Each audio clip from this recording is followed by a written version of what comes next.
दोस्तों कैसे आप लोग। उम्मीद करता हूँ आप लोग अच्छे होंगे। आज की वीडियो आप लोगों के लिए बहुत खास होने वाली है। इस वीडियो को जरूर देखिएगा, इससे आपको काफी कुछ सीखने को मिलेगा।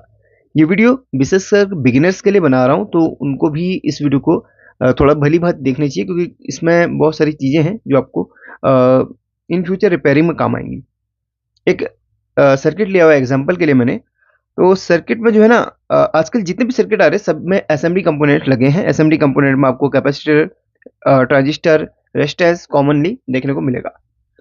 आजकल जितने भी सर्किट आ रहे हैं जो उसमें जो है हमने फॉल्ट देखा है अभी तक के अनुभव के आधार पर, ट्रांजिस्टर या रेजिस्टेंस का ही फॉल्ट सबसे ज्यादा निकलता है। और इनके फॉल्ट को ढूंढना बहुत मुश्किल हो जाता है। ट्रांजिस्टर के फॉल्ट को ढूंढना बहुत ज्यादा मुश्किल होता है। अगर आपको ट्रांजिस्टर उस नंबर का ना मिले, आपको पता भी नहीं चल पाता कि हम किस नंबर का ट्रांजिस्टर इक्विवेलेंट कैसे ढूंढे। तो इसके बारे में वीडियो बनाया है। आज मेरा स्पेशली फोकस है रेजिस्टेंस पे, क्योंकि रेजिस्टेंस का एक ऐसा फॉल्ट होता है कि एक छोटे से रेजिस्टेंस के खराब होने पर सर्किट डेड हो जाता है, या फिर सर्किट में फंक्शन काम करना बंद कर देता है, या कोई एरर आ जाता है। तो ये जो है एसएमडी बोर्ड है अपने पास, और इसमें बहुत सारे एसएमडी कंपोनेंट्स लगे हैं जिनमें एसएमडी रेजिस्टर्स भी है। एसएमडी रेजिस्टर्स दो प्रकार के आपको सर्किट में मिलते हैं। एक ऐसे जिनके ऊपर कुछ नंबरिंग करी गई होती है, वो उनकी वैल्यू होती है। और एक ऐसे जिनके ऊपर नंबरिंग नहीं करी गई होती है, वो भी रेजिस्टेंस होते हैं। वो बहुत छोटे साइज में होते हैं, उनके ऊपर नंबर नहीं लिखे गए होते हैं। तो वहां पर हमें पहचान करनी होती है। रेजिस्टेंस जो होते हैं थोड़ा सा चिकने टाइप के होते हैं, और वैसे ब्लैक कलर का, और हाँ रेजिस्टेंस काले तो होते हैं, ऊपर चिकने होते हैं। लेकिन उसी टाइप का एक और कंपोनेंट होता है, वो होता है कॉइल। कॉइल थोड़ा सा खुरदुरा होता है। कॉइल को चेक करने पर उसमें आपको कंटिन्यूटी में बीप नजर आएगी। अब काफी बार हमें रेजिस्टेंस का फॉल्ट जब मिलता है तो हम नहीं पकड़ पाते हैं किसी रेजिस्टेंस को, क्योंकि जिस रेजिस्टेंस को हम चेक करते हैं तो वहां पर वैल्यू हमें कुछ ना कुछ शो जरूर करती है। कुछ ना कुछ वैल्यू हमें जो जरूर शो करती है। हम सोचते हैं कि वो रेजिस्टेंस ठीक ही होगी, लेकिन बहुत बार जो वैल्यू उसमें बताता है वो किसी और कंपोनेंट की वजह से, या उस ट्रैक में लगे कुछ और आईसी आईसी वगैरह या कोई ट्रांजिस्टर की वजह से वो वैल्यू बताने लगता है। तो यहाँ पर देखिए, सबसे पहले तो आपको मैं रिकमेंड करूंगा, देखिए पेड प्रमोशन वीडियो मैं नहीं बना रहा हूँ, सिर्फ रिकमेंड कर रहा हूँ कि गूगल प्ले स्टोर पे क्या होता है, एक कई सारे एप्लीकेशन आते हैं एसएमडी कैलकुलेटर के, जिसमें आप रेजिस्टेंस की जो वैल्यू है वो कैलकुलेट कर सकते हैं। अब यहाँ पर सपोज कीजिए मैं मल्टीमीटर को रखा हूँ रेजिस्टेंस मोड में, और किसी एक रेजिस्टेंस को चलिए चेक कर लेता हूँ। देखिए रेजिस्टेंस में अलग अलग कोडिंग होती है। ये 4 नंबर्स के ऊपर लिखे है। ज्यादातर रेजिस्टेंस में 3 नंबरों की कोडिंग होती है, ज्यादातर में 4 की होती है। तो जो भी रेजिस्टेंस आप चेक कर रहे हैं, सपोज हम इसको चेक करें। अब देखिए फॉल्ट अगर हमें किसी सेक्शन पे मिला तो उस सेक्शन में लगे हुए सारे रेजिस्टेंस हमें चेक करने होते हैं। तो वैसे ही एग्जांपल के लिए इस रेजिस्टेंस को पकड़ता हूँ, तो इस रेजिस्टेंस में चेक करने पर हमें वैल्यू कितनी मिल रही है। देखिए वैल्यू कितनी मिल रही है, 0.993 किलो ओम्स, 993। तो इसके ऊपर जो नंबरिंग करी गई है उसको हम कैलकुलेट करेंगे, 1001। इसको कैलकुलेट करते हैं 1 किलो ओम। अब मैंने आपको काफी बार बताया है कि जो रेजिस्टेंस होता है ना, वो भले ही आपको वहां पर 1 किलो ओम का वहां पर उसकी कोडिंग से निकले, लेकिन वो अपनी वैल्यू से थोड़ा सा कम बताता जरूर है।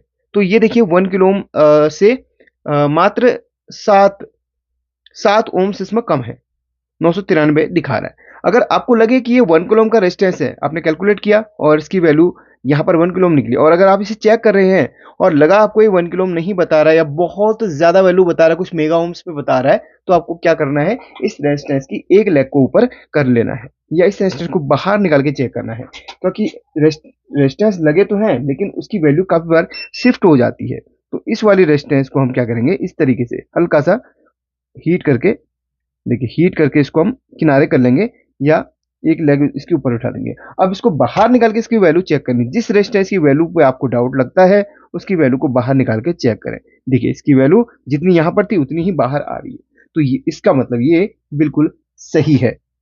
अगर रेजिस्टेंस अपनी जो कैलकुलेट करने वाली, जो कैलकुलेटर की जो हमने वैल्यू निकाली थी, वो वैल्यू वहां पर नहीं शो कर रहा है, तो समझ के चलिए आपका रेजिस्टेंस का जो वैल्यू है वो शिफ्ट हो चुका है, या आपकी रेजिस्टेंस वहां पर खराब हो चुकी है। उसकी जगह पे आपने नई रेजिस्टेंस लगानी है। आप बड़ी साइज की भी लगा सकते हैं अगर आपको एसएमडी ना मिले तो।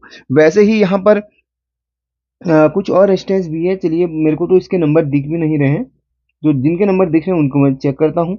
तो चलिए इसी को चेक करता हूँ, 200 कुछ की है। तो पहले इसका हम कैलकुलेट करेंगे। पहले हम इसका वैल्यू इस तरीके से हम निकालते हैं।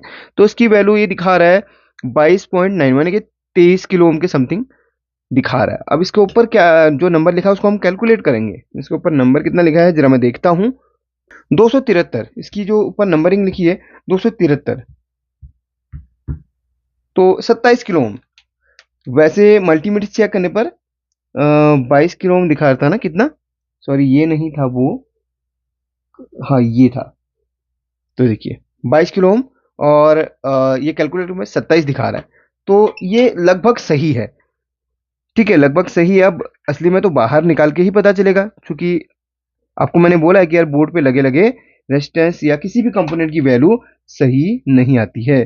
तो हमने इसको जैसे बाहर निकाला और इसकी वैल्यू हमने चेक करी, इसकी वैल्यू हमने चेक करी, तो अगर डाउट होगा तो इसकी वैल्यू को हम नहीं डालेंगे। तो देखिए 26 किलो ओम, ठीक है, बाहर निकालेंगे इसकी वैल्यू बिल्कुल सही आ रही है। तो बारी बारी से आप सभी रेजिस्टेंस को एक एक करके निकालना तो नहीं है, निकालना उनको ही है जिनकी वैल्यू पे आपको बहुत ज्यादा डाउट हो, जिनकी एक्चुअल वैल्यू कैलकुलेट करने पर आपको मिल रही है कितनी, 27, और वो दिखा रहा है 27 मेगा ओम्स या 270 किलो ओम्स, यानी कि बहुत ज्यादा उसमें डिफरेंस है वैल्यू का चेक करने पर, तब आपको वो बाहर निकाल के चेक करनी है। ठीक है, तो ऐसे ही रेजिस्टेंस के फॉल्ट को आप पकड़ सकते हैं। और ज्यादातर आपके सर्किट में जो आप BS6 गाड़ियां आ रही हैं जिनके अंदर ECM वगैरह लगा होता है ना, इसमें कुछ फॉल्ट कोड बन जाता है, जिनका जो प्रॉब्लम फॉल्ट कोड बनता है ना, ज्यादातर प्रॉब्लम्स अंदर लगी हुई रेजिस्टेंस से ही आती है। तो ये चीजें आपको क्या ना, बारी बारी से फटाफट रेजिस्टेंस चेक करते हुए चलेंगे, जिनके ऊपर आपको जिन रेजिस्टेंस की वैल्यू आपको लगती है डाउट। वैसे तो मैं ये कहूंगा कि इन रेजिस्टेंस का जो कैलकुलेशन वो आप सीख लें। अगर आपको कैलकुलेशन नहीं आता है तो आपको इनकी वैल्यू के हिसाब से बहुत ईजी है, वो भी बता दूंगा। ठीक है, और जिनको कैलकुलेशन करने में थोड़ा सा दिक्कत होती है वो कैलकुलेटर को डाउनलोड करें, उसके ऊपर लिखे गए नंबर को उस कैलकुलेटर पर डालें, जो वैल्यू आ रही है वो चेक कर लें। बस देखिए फटाफट फटाफट चेक करना है, जिसके ऊपर डाउट लगता है निकाल के चेक करो, और 101% इस प्रॉब्लम का सॉल्यूशन आप कर सकते हैं। ठीक है, वीडियो पसंद आए तो लाइक करके शेयर कर लेना, और ऐसी वीडियोज मैं बनाता रहूंगा, कुछ सिखाता रहूंगा। Thank you.